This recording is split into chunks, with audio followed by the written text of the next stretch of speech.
Agora, na Rádio Página 2, programa Carlos Henrique. Bate-papo, opinião, conteúdo e um clima agradável para sua manhã de sábado. Este programa tem o apoio de Bork, cerveja artesanal de verdade, a pioneira entre as artesanais de Santa Catarina.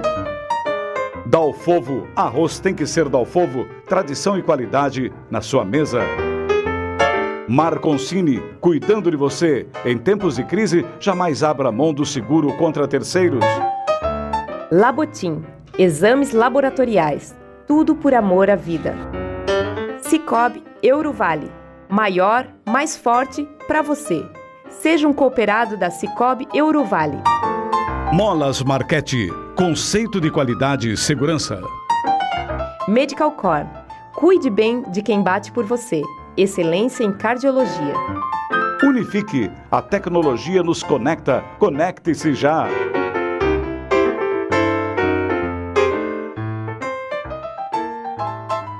Meus amigos da Rádio Página 2, muito bom dia. Prazer enorme estar com vocês nesta manhã de sábado. Nós temos hoje um assunto muito legal, tenho certeza que é do interesse de todos, porque é importante a gente viver a nossa realidade, o presente. É legal a gente focar o futuro, mas a gente não pode nunca esquecer do passado, porque é a própria alavanca da vida, né? O que os nossos antecessores fizeram, os nossos familiares fizeram no passado, construir um mundo para que nós vivêssemos. E nós estamos também nessa pegada, construindo algo para as futuras gerações.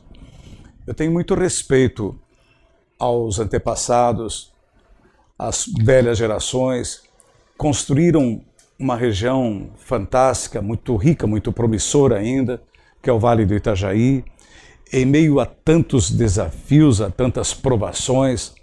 E cá estamos nós, né? Num lugar que causa, eu sei, inveja ao mundo todo, hoje comparado às cidades europeias, pela qualidade de vida que graças a Deus temos e que seja um dia para todas as pessoas que moram aqui, né? É o sonho da gente. Mas olha só, a Rádio Página 2 marcou um encontro em Blumenau com uma cidadã que ao longo das últimas décadas tem feito a diferença em se tratando de manter a identidade cultural da gente e das coisas do Vale do Itajaí. Ela é uma referência e hoje nós e vocês teremos aqui, a partir de agora, o prazer de conviver por alguns instantes preciosos com Sueli Petri. Nossa ideia é de conversarmos sobre a cultura regional, hábitos, costumes que resistem ao tempo, sobre peças raras que o tempo marcou, algumas delas que a enchente levou, mas que estão em algum lugar ou simplesmente na memória graças ao trabalho executado por profissionais dedicados e que não perdem e não perderam nunca o foco no passado, a fim de fazer prevalecer aquela máxima de que não existe presente e muito menos futuro se não mantermos o olhar no passado. Sueli, muito bom dia. Bom dia. Seja bem-vinda à Rádio Página 2. É um prazer enorme conversar contigo. Sempre ouvi falar de você, mas hoje eu tive a honra de conhecê-la pessoalmente e tê-la aqui na nossa programação. Obrigado por nos receber aqui na sua casa, que eu queria que você dissesse para quem está nos acompanhando o que se trata, que lugar é esse? O prazer é todo meu estar no seu programa e esta casa, a qual eu vivo há muitos anos, é o Arquivo Histórico de Blumenau. É um espaço de cultura, de preservação da memória, onde temos aqui o registro de várias tipologias documentais que falam da história do Vale do Itajaí. Não apenas Blumenau, mas sim todo o Vale do Itajaí, que em determinada época da história também fazia parte dessa grande Blumenau. Claro. Você se debruça, então, teu laboratório de análise, de estudos, é o Vale, de uma forma geral? É o Vale do Itajaí. Fui professora há muitos anos na universidade, a FURB, trabalhando com a história do Vale do Itajaí, história de Santa Catarina, no curso de História, como também dei História da América 1 e 2. Fui professora também no curso de moda, História da Indumentária, que é uma disciplina encantadora, porque Blumenau, a região do Vale do Itajaí, é uma região têxtil de forte potencial econômico, e as indumentárias, elas fazem parte desse contexto. Se você me permitir, eu queria dar um crédito à estilista Aster Scheidt, que foi a responsável por essa ponte para que a gente tivesse essa reunião. Então, muito obrigado, Aster, por esse carinho, por essa deferência toda especial, pela admiração que eu sei que você tem pela Sueli, pela admiração que nós temos reciprocamente, a gente sabe disso. Eu estendo também meus cumprimentos à Aster, porque é uma grande amiga, e ela nos tem também auxiliado muito no Museu de Hábitos e Costumes, com o seu acervo fantástico. Ela, além de estilista, ela é sensível em relação ao patrimônio cultural do acervo que ela possui, seu acervo particular, Sim. relacionados à indumentária. Exatamente. Então, nós conversamos muito, nós trocamos experiências, e ela coloca em muitos momentos, quando necessito, à disposição o seu acervo, como é o caso atualmente. Nós estamos com uma exposição de noivas no Museu de Hábitos e Costumes, e a Aster é uma das nossas colaboradoras. Que bom saber. Bom, o seu trabalho é muito diversificado, né? Você resgata a história, tenta ainda descobrir, ainda pesquisa. Eu vi que você tem uma equipe pesquisando os jornais, revistas, publicações dos anos 1800 alguma coisa, 1900. É um trabalho contínuo, é? E ainda se acha algumas pérolas? Acha? Sempre existe pérolas, né? A história da região do Vale do Itajaí é muito rica. E ela ainda está virgem, ela precisa ser investigada, é necessário fazer uma releitura, um recontar dessa história, porque nós temos muito dessa história romanceada.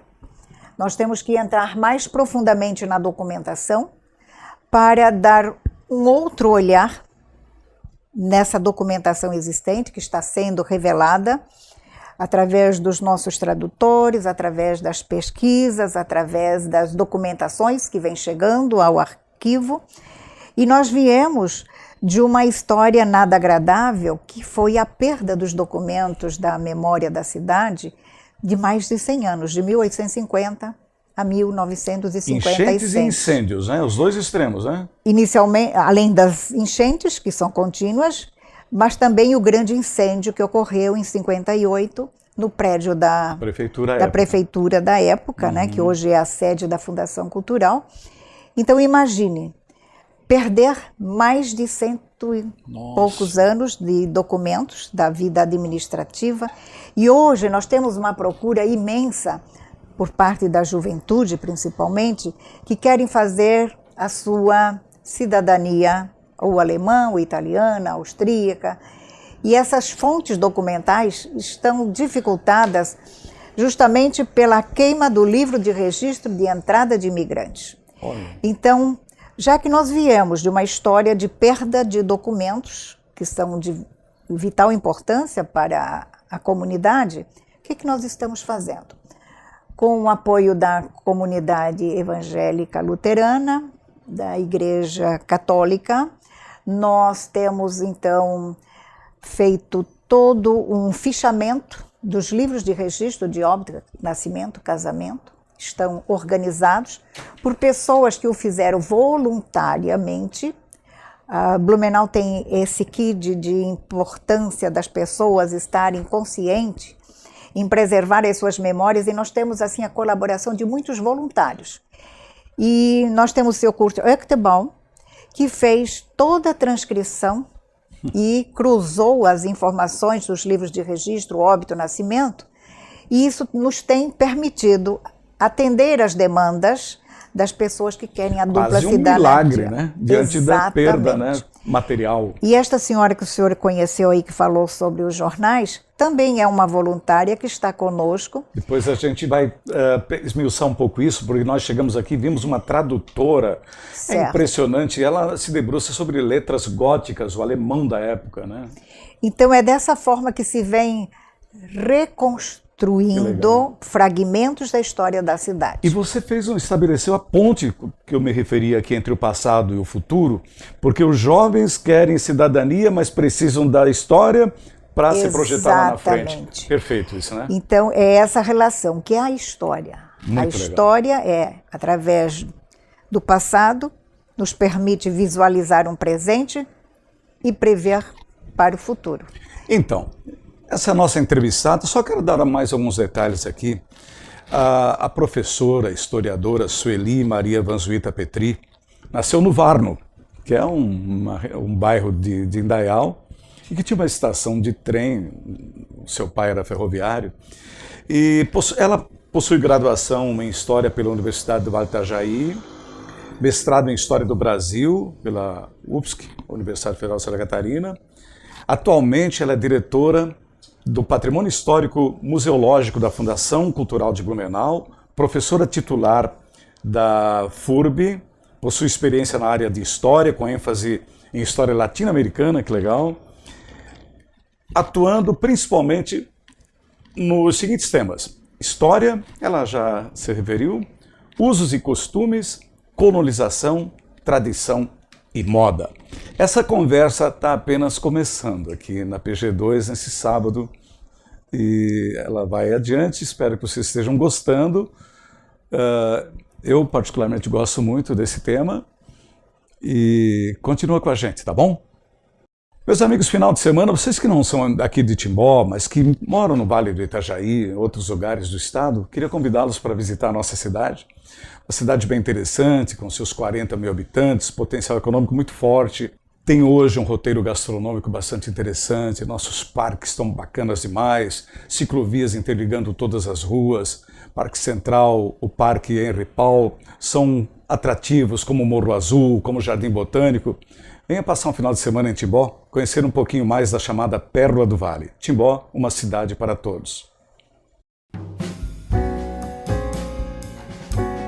Bork, cerveja artesanal de verdade, a pioneira entre as artesanais de Santa Catarina. Unimed, quem escolhe viver bem, escolhe a Unimed. Tapioca, choperia e restaurante, a qualquer dia, a qualquer hora, é muito bom. Sicoob Eurovale, maior, mais forte para você. Seja um cooperado da Sicoob Eurovale. Timbonet, o principal portal de atualidades e informações do Médio Vale. Acesse timbonet.com.br. Farma Nova, cuidando de você e da sua família em todos os momentos. O que? Você ainda não tem extintor de incêndio na sua casa? Não brinque com fogo. Ligue Timbó Extintores 99768-1414. Estamos voltando. Nossa entrevistada de hoje é a historiadora, professora Sueli Petri. A PG2 deu um pulinho aqui a Blumenau e nesse lugar onde se respira cultura, estamos batendo um papo, vamos bater um papo ainda, nos aprofundar nas histórias do Vale do Itajaí, tem tantas coisas interessantes. Me chama a atenção, Sueli, um fato de que você mexe com pessoas, mexe com a história, mexe com sentimentos, e aqui ao lado funciona um cemitério para gatos. Vamos falar um pouquinho disso, para quebrar um pouco. O que é isso? Cemitério de gatos. A ideia eu sei que era da dona Edith Gertner, né? Perfeito. É só por estar? Continua? É ativo? Como é que é? Esse cemitério de gatos, ele tem uma história interessante, porque a Edith Gertner, que estaria hoje na condição de sobrinha neta do fundador da cidade, viveu muitos anos na Alemanha.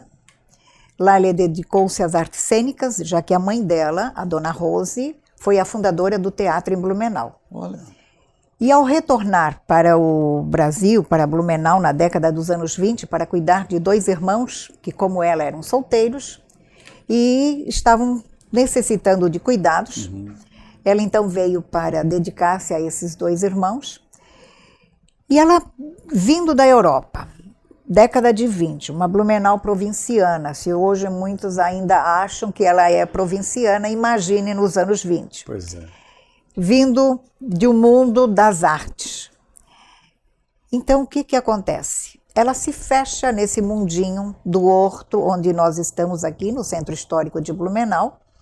A casa dela é de 1864.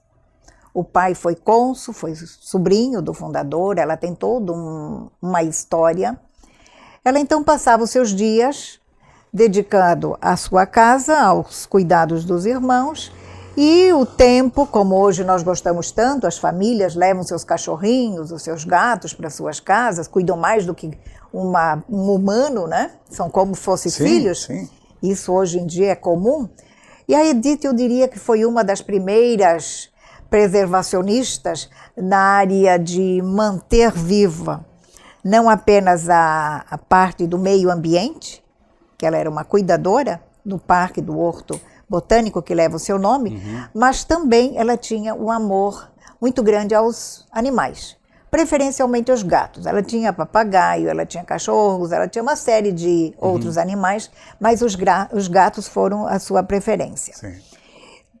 Segundo as pessoas que a conheceram, eu a conheci já bem velhinha, ela tinha, ao longo da vida, mais de 60 gatos. Nossa. E muitos desses gatinhos foram fotografados por ela, que nós temos aqui no arquivo, a fotografia desses gatos.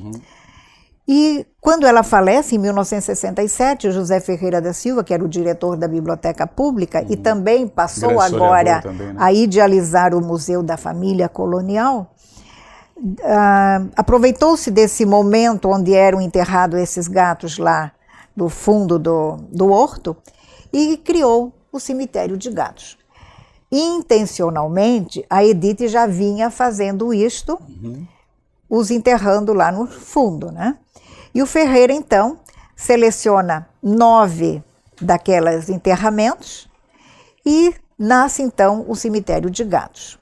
Que, na realidade, esse cemitério de gato tem o nome dos gatos, estão ali num túmulozinho, os nominhos estão ali registrados, e agora, recentemente, nós colocamos as fotografias que foram tiradas pela Edith, por ela mesma, que nós hoje falamos tanto em selfie, ela já o fazia na década dos anos 40. Ela tinha uma máquina com disparador e ela se autofotografava. E esses gatos, em muitos momentos, estão no colo dela, ou estão dentro de um balaio, ou embaixo de uma sombrinha. Então, temos fotos bem interessantes registradas por ela. Então, tem o Pipito, o Mirko, a Citar, nomes interessantes. E hoje, no tempo mais contemporâneo, para fazer o contraponto do cemitério de gatos, nós temos um grupo de artistas ceramistas, as Barbotinas, e por sugestão do nosso presidente Rodrigo Ramos, elas criaram, então, no olhar de cada uma, os 9 gatos que estão lá enterrados no cemitério, e elas então fizeram num tamanho grande esses gatos, mas dentro do olhar contemporâneo destes gatos, que é uma forma de fazer o contraponto do passado presente, e deu assim uma dinâmica moderna nesse horto da e ele Edith Gertner. Sem dúvida nenhuma, um marco, e muita gente vem para cá para conhecê-lo. É um chamariz. Virou mesmo. É um chamariz. E foi uma sacada muito interessante de Ferreira da Silva na década de 60, justamente porque Blumenau estava começando, o poder público, a tomar as primeiras providências em relação a estimular o turismo na cidade. Olha só. Então, tudo começa com o cemitério de gatos, aí nasce o Museu da Família Colonial, e dessa forma as memórias, por parte de acervo tridimensional, com o surgimento do museu. Interessante. Sueli, eu gostaria de colocar uma situação para que você analisasse essa luta que pessoas como você e a sua equipe têm de preservar tradições, costumes, no atual momento, que a gente sabe que tem pessoas que menosprezam até esse trabalho, a gente sabe que se direciona muito pouco recurso para atividade, conservação de museus, O caso no Rio de Janeiro é emblemático a partir do momento em que aquilo Exato. lá é sintomático, ou seja, todos os museus do Brasil passam por aquela situação e aquilo expôs a grande verdade, não é mesmo? Como é que se dá essa luta? Esse trabalho é inglório ou ainda você encontra prazer em fazer isso, tentar resgatar tudo isso? Para mim, é prazeroso. Por quê? Eu me sinto, já que essa cidade me acolheu, eu venho do grande vale do Itajaí, mas Blumenau me acolheu, me gerou o meu emprego, a minha sobrevivência. Eu aqui fiz a minha vida, construí toda uma profissão. E acredito que as pessoas que aqui vieram se sentem da mesma forma integrada à cidade. Mas pela minha veia da história. Trabalhar com memória é uma luta insana. Muitas vezes somos incompreendidos, muitas vezes, para não dizer quase sempre. Aquilo que você comentou em relação ao Museu Histórico no Rio de Janeiro é o que todos passam neste país. A cultura, a memória, ela é a quinta roda da carroça, para não dizer a última. Exatamente. Por quê? Não existe essa consciência, essa valorização em relação à nossa história, ao nosso passado, e nós somos hoje o reflexo daquilo que nos plantaram lá no passado. E os acervos, quer documentais, quer na área da museologia, quer na área da música, do teatro, nas artes no todo, sempre são as áreas mais esquecidas, que lutam com muita dificuldade, com muita perseverança. Se nós não tivermos o sentimento de pertencimento, de amor, de dedicação, nós vamos muito mal. A parte financeira, nós dependemos, na grande maioria se faz os projetos, mas é uma fatia tão minúscula para tantos que querem realizar. Quase uma sobra, né? Que não sobra nada. Né? Então você faz projeto para ganhar 5, 10, 15, 20 mil reais. Nós fizemos o projeto para edificar o arquivo da cidade, já que temos uma história de perda de documento, custava 4 milhões, para ampliar num espaço de 4 andares, dar dignidade à documentação que existe em todo o Vale do Itajaí. As pessoas estão bem intencionadas que gostariam de doar, mas que tenha o cuidado. Segurança. A segurança. E infelizmente nós não conseguimos. Olha só. Foram 4 anos de luta contínua. E nós temos que ter essa sensibilidade que não está se querendo guardar o passado. Nós estamos querendo guardar a memória de todos nós. Não é apenas as pessoas que fizeram, o empresário, o comerciante, não. É a história de todos os cidadãos, do operário, da dona de casa. E uma forma que estamos tentando conciliar essa intenção é justamente através do trabalho de conscientização. As pessoas nos doam fotos, nos doam documentos, nós logo procuramos deixar dentro das metodologias na área da arquivística ou na área da museologia. A pessoa recebe um termo de doação, onde ela realmente está consentindo em nos transferir esse acervo, e nós então vamos dar a guarda digna daquele documento. Sueli, tem muita coisa na casa das pessoas? Muitas Tem coisas. muita riqueza ainda? E a grande dificuldade é essa. As pessoas vão morrendo e o jovem Vão dilapidando. vão dilapidando, isso é velharia. Quando vem para nós, nós agradecemos, mas quantas coisas eu, inclusive, já tirei do lixo. Olha só. Muitas fotografias. O incêndio no Museu Histórico do Rio de Janeiro pode ser um divisor de águas?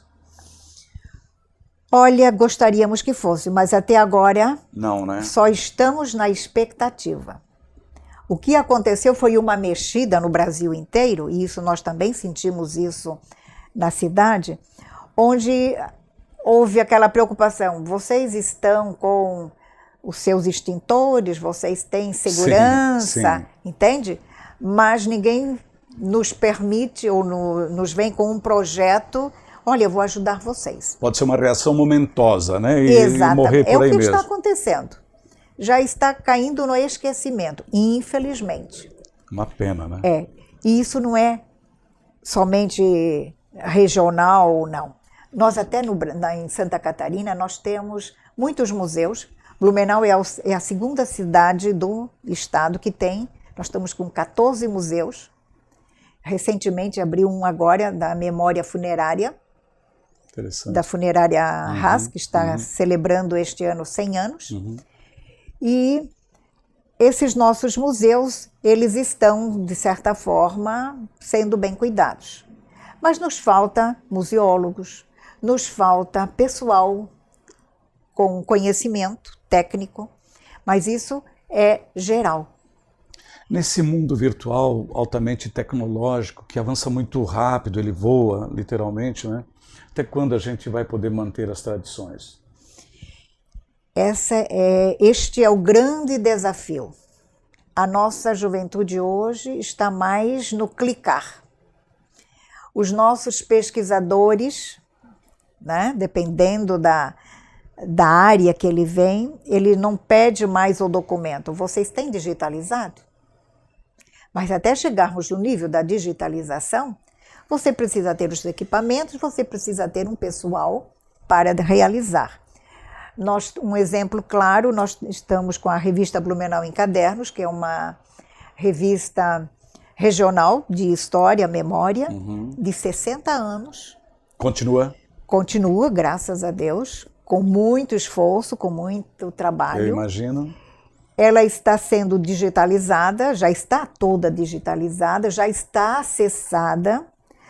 Então, isso já facilita para o pesquisador que quer trabalhar com a questão da história do Vale do Itajaí. Vocês não podem fugir desse mundo digital. Não podemos. Não tem, né? Então, a era digital chegou. Chegou. E os arquivos precisam estar dentro da área digital. A história já está toda digitalizada ou vocês estão, nesse momento, processando isso? Estamos em fase de processamento e é um trabalho longo. Imagino. E nunca vamos acabar, porque os documentos vão chegando.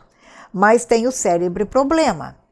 Digitalizar, mas também temos que ter, à medida que a tecnologia vai mudando, nós temos também que estar em condições de fazer essas migrações dentro dessas novas técnicas. Sem dúvida. Né?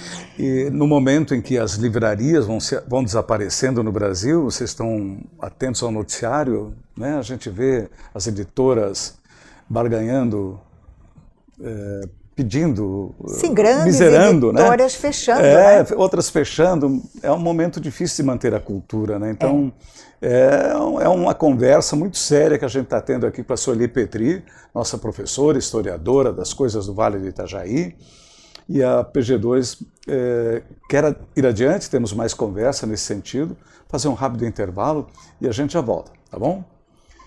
Meus amigos, verão está aí, né? Com tudo, calor, pronunciando-se forte, e a gente sempre quer fazer um alerta a respeito do consumo da água. Faça isso com uma certa responsabilidade. Acho importante demais você pensar que hoje, para tratar água, há dispêndio de recursos públicos. Tem que pensar que a água custa caro. Olha só, nós na cidade de Timbó temos até uma orientação do SAMAI em relação ao uso das águas das bicas. A água das bicas provenientes de nascentes subterrâneas é muito procurada pela população e utilizada para diversos fins. Elas estão em toda parte, mas nem sempre são potáveis e adequadas ao consumo. Alguns pontos geram risco à saúde e muitas vezes não existe nenhum sinal, orientação alertando a não ingestão. Em alguns casos, a água pode conter uma grande quantidade de contaminantes físico-químicos e biológicos, o que pode gerar vários problemas de saúde. Pense nisso, consuma água com qualidade. Uma mensagem do SAMAI.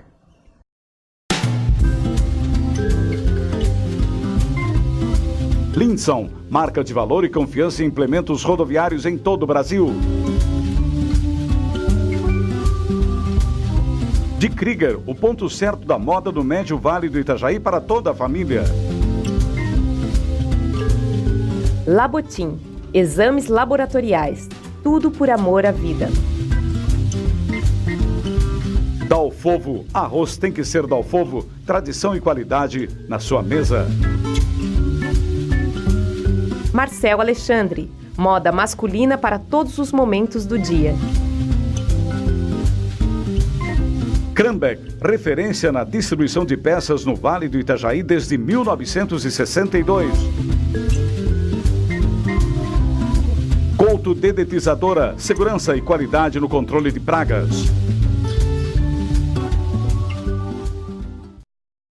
A Rádio Página 2 veio a Blumenau hoje para um encontro com Sueli Petri, diretora do Museu Histórico de Blumenau, das coisas que também diz interesse ao Vale do Itajaí, professora, historiadora, nos dá o prazer de nos receber aqui no seu ambiente de trabalho, para a gente falar um pouco mais das coisas relacionadas às tradições, à cultura da nossa gente, que é preciso que existam programas como esse para que a gente não esqueça, né, de que essas coisas são fundamentais, são importantes para o desenvolvimento nosso como pessoas, como seres humanos, como cidadãos acima de tudo. Senhor, eu queria fazer para ti uma pergunta, abrindo esse terceiro bloco. Hoje a gente tem nos desfiles as manifestações de tradições, de culturas, o desfile da Oktober é mais para o lado show business ou é cultura exposta para todo mundo ver? O desfile da Oktoberfest, ou a Oktoberfest, é uma invenção, né? Que se utiliza, que se apropria de determinados componentes da cultura germânica, já numa releitura, onde se faz a festa. Mas quando você fala em tradições e desfile, eu faria a seguinte ponte. Os desfiles na região do Vale do Itajaí, eles sempre foram bem concorridos. Porque já ao longo da história, nós temos os desfiles do Schützenfest. Sim. Sociedade de Atiradores. Os cacetiros. Dos cacetiros. Quando você olha o desfile da Oktoberfest, os cacetiros estão lá.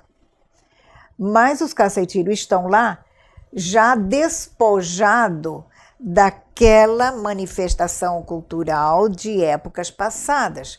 É uma releitura agora com trajes que nós chamamos de típicos. Nós aqui na região de todo o Vale Itajaí, ninguém andou com traje típico, né? Interessante isso. Então, esse traje típico é uma releitura do que se fazia, nem diria uma releitura, são apenas apropriações do que se usava lá no século XVIII, XIX, em determinadas regiões dos camponeses, que aos domingos iam aos cultos e botavam a sua melhor indumentária, né?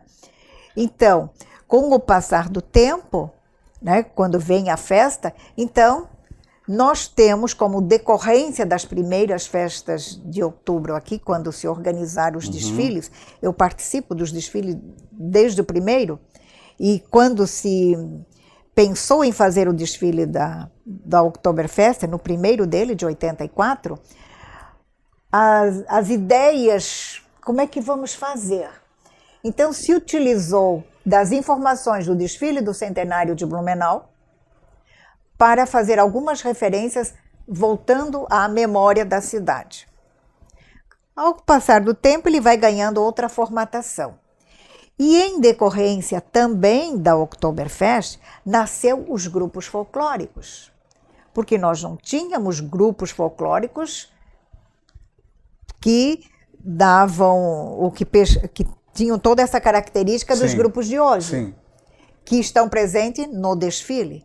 Então, é uma decorrência da festa de outubro, dos desfiles. Surge a partir da festa, então? Surge a partir da festa. Entendi. Embora nós já tenhamos, em 1968, o primeiro grupo folclórico, que era de Pomerode, o grupo germânico alpino, que foi criado para atender uma demanda do restaurante Frozen, que ficava aqui no Morro do Aipim. Então você percebe que ele nasce com aquela vocação do turismo, endereçado para o turismo. E a festa de outubro, ela foi então apropriada, quando eu digo a invenção da festa, porque ela é uma festa inventada. A tradição Sim, claro. do chopp, das características da Oktoberfest foi inspirada na festa de Munique. Munique, claro. Né? Mas ela tem o seu lado bastante positivo, porque além dela pegar a germanidade como referência, ela vai estimular o jovem a canalizar para a dança, A música. As nossas bandinhas típicas. Sim. Tem duas leituras. Ela perde o quê de folclórico, mas ela melhora a qualidade da sua música e dos seus instrumentos, porque os músicos que vieram da Alemanha faziam umas trocas ou vendiam para eles.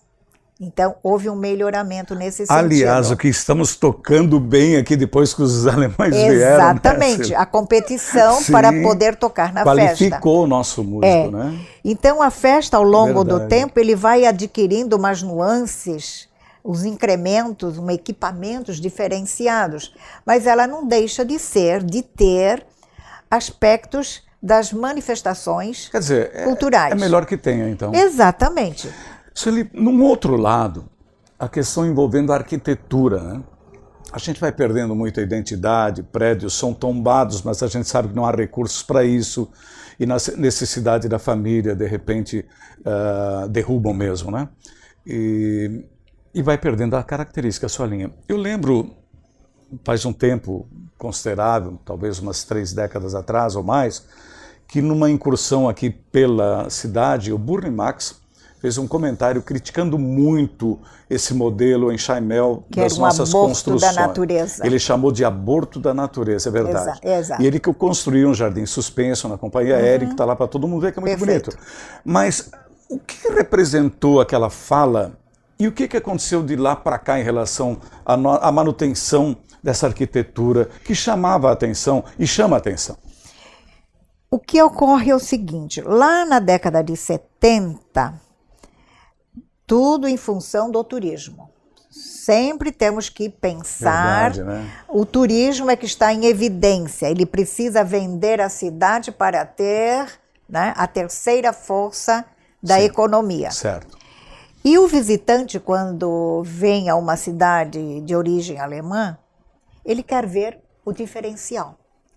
E na época foi criada uma lei que dizia que teria isenção fiscal as edificações, né, com referência aos Alpes, mas não dizia quais eram os critérios.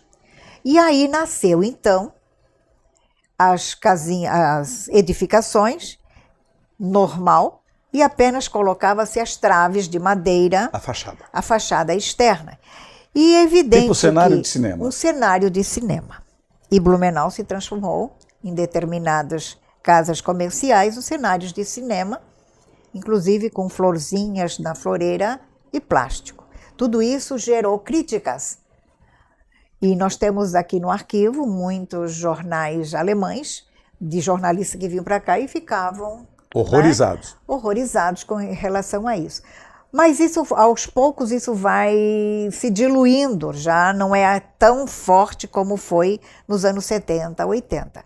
Mas sempre com aquela intenção de chamar, né, o visitante, e que não deixa de ter uma certa lógica, porque as nossas casas de edificações em Chaimel, né, dentro da construção do Enxaimel, elas têm aqueles cruzamentos. Sim, sim. Mas essas casas hoje, não temos um número tão grande, embora Blumenau, Pomerode são as cidades que mais preservam esse Mas ainda estilo tem de edificação. Coisa. Temos, mas é muito pouco, né? São poucas. Nós temos assim as casas mais antigas do Vale Itajaí, que é o Museu da Família Colonial e a casa de 1858. Então, sempre quando se fala nessa manifestação cultural, quando o turismo está envolvido, ela busca essa referência para a comida típica, né? Sim. A Einsbach, o joelho de porco, essa comida que é vendida como típica da nossa região. Se formos da casa do colono, ela é diferente, né? Muito diferente. Nós temos...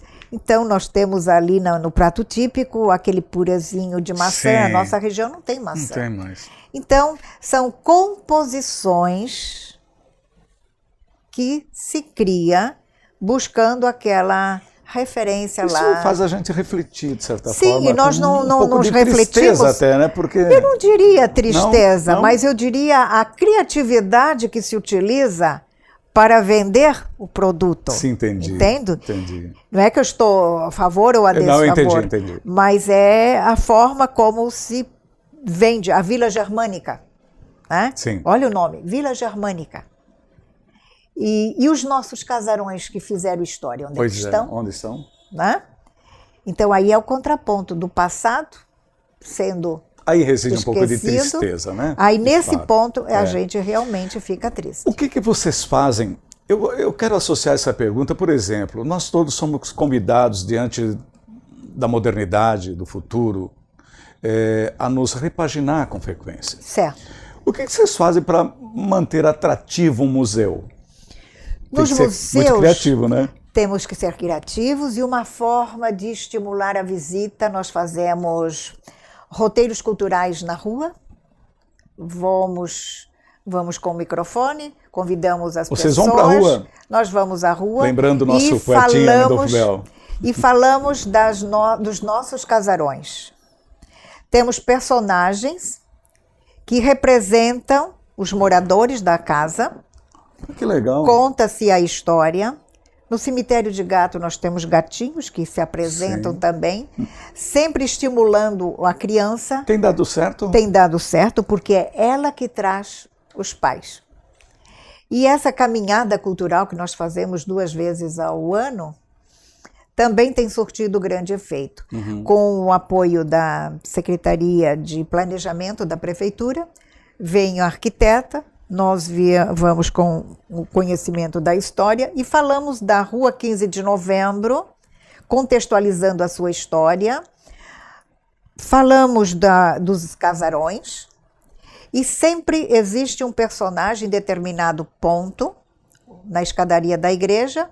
Lá o que está acompanhando vai conhecer a história do padre José Maria Jacobs. Olha só. Quem para ver? São blumenauenses? Nós fazemos inscrição via online, né? As pessoas se inscrevem, outros já vão ingressando no grupo. Já reunimos mais de 70 pessoas. O turista assiste isso, gosta disso? Assiste, gosta. Interessante. E fizemos à noite também, que tem surtido efeito. É uma maneira de atrair, né? Muito bom. E os nossos monitores que trabalham nos museus, eles são preparados para também fornecer informações referentes à história da cidade, da região, porque ele é muito curioso, né? O nosso turista. Eu estou entrevistando a Sueli Petri, um papo gostoso, né? A gente vem com mais uma parte ainda para encerrar a entrevista, mas dá vontade de ficar conversando o tempo todo com a Sueli Petri, professora, historiadora e diretora do Museu Histórico de Blumenau. Meus amigos, até aproveitando a oportunidade, agora essa semana, na última terça-feira, se completou 20 anos já da morte do Lindolfo Bell, nosso poeta. Queria convidá-los a visitar a Casa do Poeta em Timbó.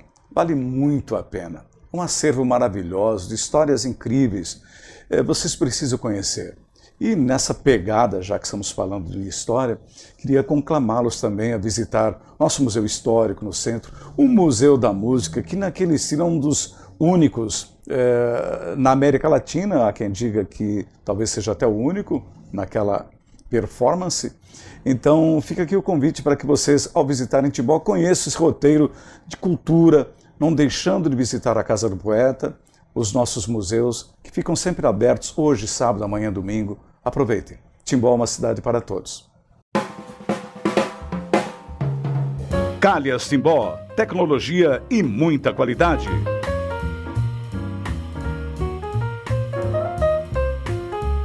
Medical Core. Cuide bem de quem bate por você. Excelência em cardiologia. Lojas Hart, a família do Médio Vale já conhece. 9 décadas de tradição e história. HC Brasil, moda vibrante, confortável e atual para o dia a dia e ocasiões especiais. Pilates Estúdio Terapia. Faça Pilates para todas as idades. Promoção de saúde para corpo e mente. Aqua Fitness. As técnicas da natação com quem entende do assunto. Matrículas abertas. Bem, vamos então à última parte da entrevista com a Cioli Petri, aqui no Museu Histórico em Blumenau, onde a PG2 veio tomar um banho de cultura, de informação aqui do Vale do Itajaí, para passar a todos vocês, espero estejam gostando das histórias que caracterizam o passado, a realidade de toda essa configuração que se deu ao Vale do Itajaí, esse pedaço da Alemanha, que não é só da Alemanha. A gente precisa falar sobre isso também, e vai ser daqui a pouco. Mas nesse retorno, eu queria perguntar para você, quantas pessoas visitam o Arquivo Histórico de Blumenau, o museu? Muita gente por ano vem aqui? Sim, nós temos uma visitação bastante acentuada, e com essas dinâmicas que nós temos dado aos museus, oficinas e personagens, caminhadas culturais, tem assim incentivado muito a vinda de visitantes blumenauenses, que pouco visitavam, que estão vindo, mas o nosso maior volume de visitas são os turistas. Os turistas. E principalmente nos meses de julho e dezembro, janeiro, fevereiro. São o auge do apogeu devido ao período de férias. O que vocês fazem com os personagens da história? Para mantê-los vivos, por exemplo, eu falei há pouco dos 20 anos da morte do Lindolf Bell, e você imediatamente me lembrou de que vocês têm um apreço todo especial ao poeta. Fez o seu trabalho mais aqui em Blumenau? Sim, na última semana, que finalizou hoje, nós então fizemos, porque nós temos uma página da Fundação Cultural que tem uma temática que se chama Memória Digital. Então, diariamente são colocadas uma faceta da história da região, e na semana nós colocamos as obras de Lindolf Bell e também uma poesia, e contando sempre tecendo algum comentário em torno de Lindolf Bell. Foi muito interessante as respostas em relação a essa medida que nós tomamos. Essa ação foi bastante positiva. A receptividade o melhor possível. E o seu público pode acessar a Fundação Cultural de Blumenau, Memória Digital, e ter a oportunidade de todos os dias conhecer algo mais sobre o Grande Vale do Itajaí. A preocupação não é só Blumenau. Nós temos que lembrar que a Grande Blumenau se estendia até a década de 30 aos limites da Serra Geral. Lages e Campos Novos faziam parte. Timbó fazia parte. Né? Indaial, Pomerode, Rodeio. Por que tudo isso? Porque era o sistema que o fundador adotou a cada 5, 10 quilômetros, dentro da área urbana, dentro de uma área rural, um núcleo urbano. E esses núcleos urbanos deram origem às cidades que na década de 30 foram se emancipando. Por falar nisso, você me dá uma oportunidade de... A gente sempre tem dito aqui na região, e nós lá em Timbó, falamos muito de que Timbó é uma espécie de cidade que não é bairro de Blumenau, parece a sua identidade própria, ao contrário de outras que são muito interligadas a Blumenau. Tem uma explicação para isso? Timbó é uma região que ela foi colonizada por imigrantes alemães, mas o maior fluxo que foi para aquela região são os italianos. E a influência dos italianos é maior. O número de catolicismo influencia. É maior. É maior. Verdade. E a nossa região aqui, os evangélicos luteranos estavam em maior número.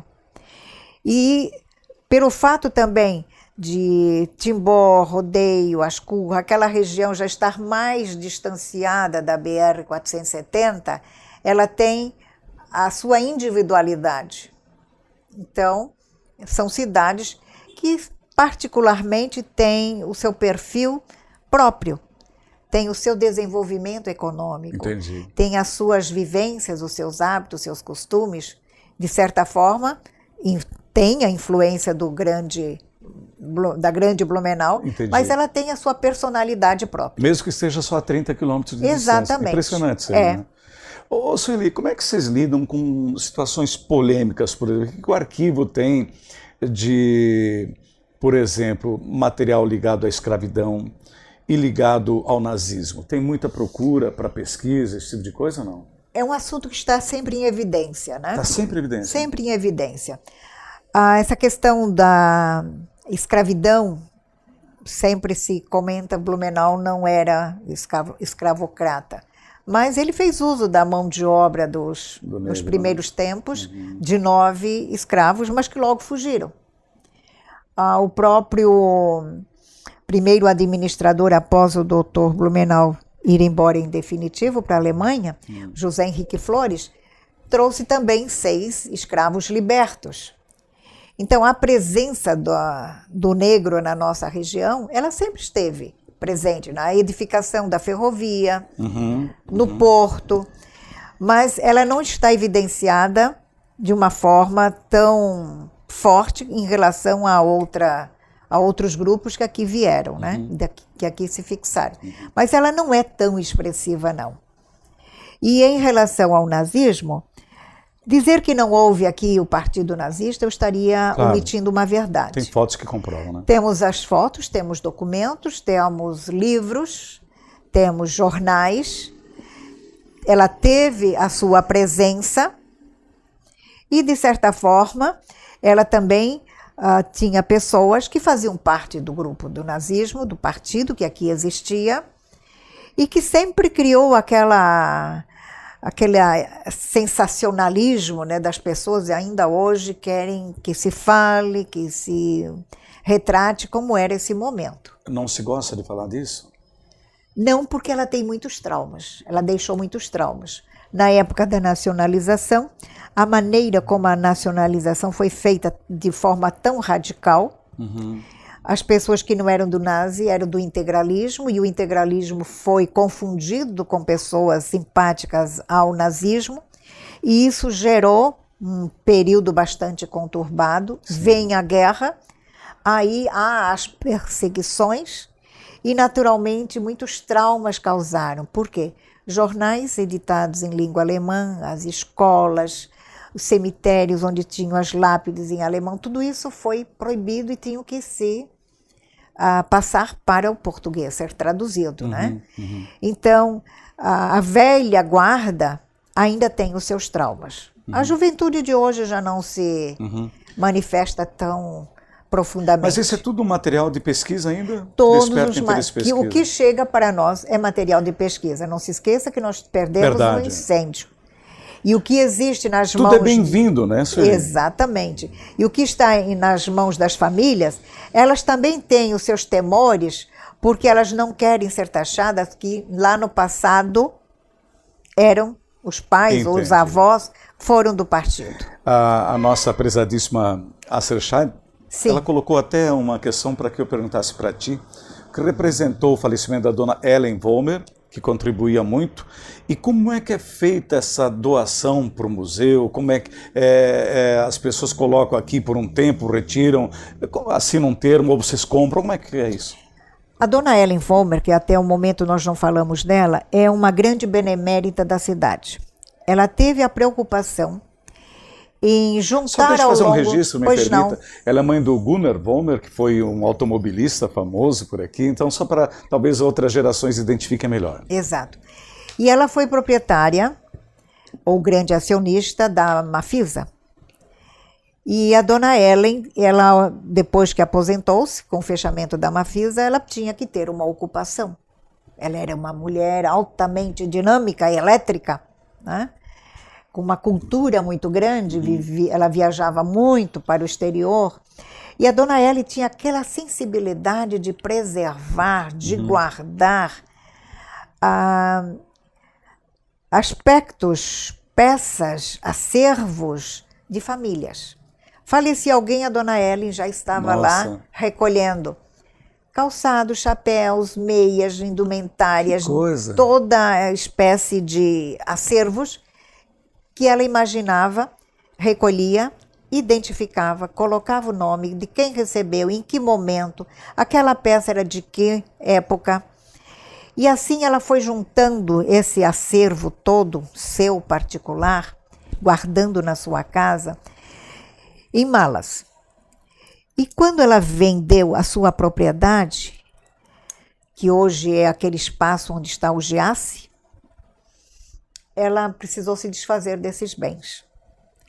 E eu a conhecia há muitos anos, há mais de 30 anos, eu frequentava a sua casa, ela adquiria ou recebia alguma doação, ela me chamava para ver, para mostrar. E ela sempre dizia, Dona Sueli, eu quero um museu. Dona Sueli, eu quero um museu. A cidade tem que me dar um museu, senão eu vou dar tudo para Pomerode, porque ela é da família Weger. Sim. Eu disse, Dona Ellen, calma, nós vamos resolver. Então você vê que é uma responsabilidade muito grande. Imagina. Então o que acontece? No começo da 15 de novembro, onde antigamente existia a companhia Zaling de importação e exportação, anos mais tarde ela foi um banco nacional, posteriormente ela foi a Dicatesa, distribuidora de tecidos, posteriormente ela foi a Casarão dos Cristais, e finalmente ela ficou abandonada por um período, ela fazia parte do espólio de uma indústria, e que estava em débito com o município. Então, para saldar a dívida com o município, ela transferiu à municipalidade esse patrimônio. E justamente era o momento da Dona Ellen não saber onde colocar, e o prefeito da época, que era o João Paulo Kleinobing, atendeu então o pedido da Fundação Cultural para ceder esta casa, esse prédio, para abrigar o arquivo da Dona Ellen, o acervo da Dona Ellen. Certo. E quando abrimos as malas, nossa, o que vamos fazer com tanta diversidade? Então resolveu chamar esse museu da Dona Ellen de Museu de Hábitos e Costumes. Olha que legal.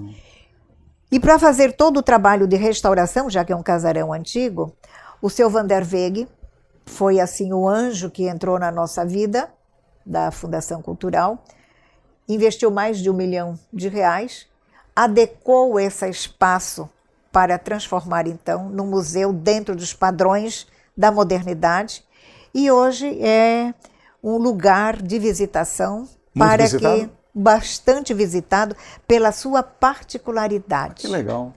Então, é um museu de hábitos e costumes, onde o visitante tem a oportunidade de conhecer sobre indumentárias, feminina, masculina, infantil, calçados, chapéus, adereços, brinquedos. Muito bacana. Muito interessante. Seria para a gente terminar a nossa entrevista, que senão nós vamos Isso passar é a Dona Ellen. todos os... Olha só, me diga uma coisa, o que sobrou das tradições do Natal, já que estamos a 9, 10 dias do Natal? O que você lembra dos natais, você criança, ou dos estudos que você fez, que remonta a mais tempo? Certo. O Natal é aquele momento de confraternização, um momento que mexe com todos nós. Certo.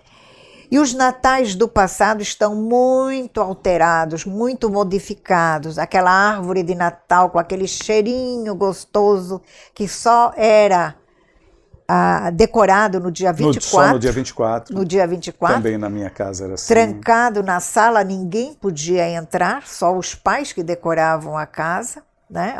a sala, o pinheirinho. Então, essa história desse pinheirinho morreu. Uma ou outra família ainda mantém viva essa tradição. Então, hoje nós temos os docinhos de Natal que eram feitos de latas, pintados, né? Escondidinhos para não comer antes do tempo. Isso tudo é passado. Hoje nós encontramos doces de Natal, nós encontramos a árvore natalina, os enfeites, e já deixamos tudo pronto 1 mês, 2 meses antes. Se banalizou, né? Banalizou. Na nossa época não tinha o Papai Noel, né? Todo vermelho era o nosso Nicolau. Então, esse nosso Natal do século XXI, do finalzinho do século XX e XXI, é um Natal diferente. Já não se ouve o Noite Feliz nas residências como se fazia, a coroa do advento, já não é aquele respeito de cada semana as famílias se reunirem, mas não deixa de ser um momento ainda da confraternização. Então, os docinhos de mel... Você está querendo dizer que lá atrás era melhor, né? Ah, lógico. Eu venho de uma geração que vivenciou esse Natal, né? Claro, nós não estamos vivendo aqui um momento de saudosismo, mas sim de relembrar. E esse relembrar significa nós procurarmos reavivar, manter viva essa chama de um passado que ainda está presente. E que as nossas crianças precisam voltar um pouco, os nossos pais precisam voltar um pouco em dar brinquedos às nossas crianças, porque ela não sabe mais o que é brincar com uma boneca, ela não sabe mais o que é brincar de carrinho, uma bola, né? De uma bola, porque ela já não tem mais tempo, ela tem que estar clicando, né? Então, a própria infância da criança mudou. Ela não sabe mais o que é comer uma goiaba verde, chupar cana, né? Então, são esses hábitos que estão se perdendo e que as famílias precisam procurar levar essas crianças mais para os interiores, para que ela viva isso, ou que ela procure manter isso. Acha que é possível salvar essa tradição? Eu diria salvar, já estamos assim agonizando, né? Eu diria que nós poderíamos ainda ler a respeito, falar mais com os avós, porque até os avós de hoje já são diferentes, né? Já não existe aquela vovozinha que nós tínhamos no nosso imaginário, mas a forma de revitalizar isto seria contar, ouvir as histórias que estão escritas nos livros. Ou visitar museus, visitar os centros museus, históricos. os centros históricos, porque os desfiles de natais que nós temos hoje, ele já está americanizado, claro. Ele é diferente, né? Então seria isso. E eu aproveito a oportunidade que você está me proporcionando, já que estamos na iminência de entrar no Natal, de desejar aos seus, né, ouvintes e espectadores, e hoje todos que estamos nós agora na via da cibernética, né, da online, desejar um Natal de muita saúde, de felicidade, de realizações, que 2019 lhe traga novas esperanças e expectativas de sonhos, de realizações, de saúde, e que brilhe para todos vocês o sol de cada dia que está dentro do coração. Muito bom, Sueli, obrigado. Foi uma entrevista ótima, adorei estar com você. Obrigada.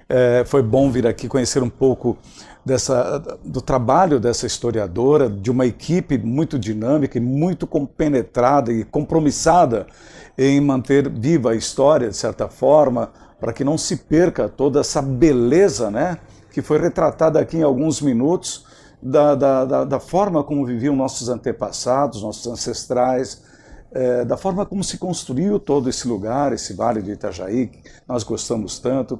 Então, por esse aspecto, foi muito gratificante vir aqui a Blumenau e encontrar com essa cidadã, uma profissional dessa área da história e que faz a diferença, porque esse é o objetivo da PG2, encontrar pessoas que fazem a diferença. Sueli Petry faz a diferença. Muito obrigado a todos, foi um prazer enorme estar com vocês e um bom final de semana, a gente se vê.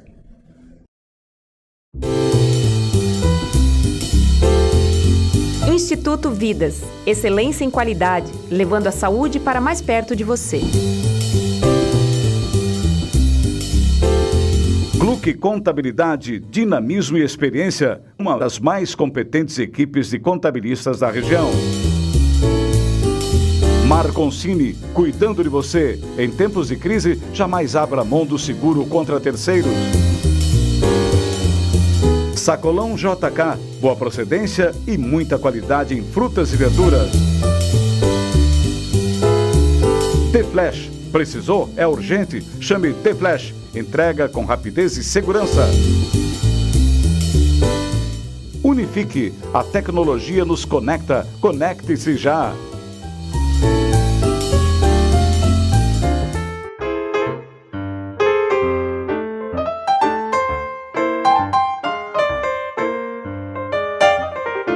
Você ouviu na Rádio Página 2 o programa Carlos Henrique. Bate-papo, opinião, conteúdo e um clima agradável para sua manhã de sábado. Um bom sábado para você e até breve.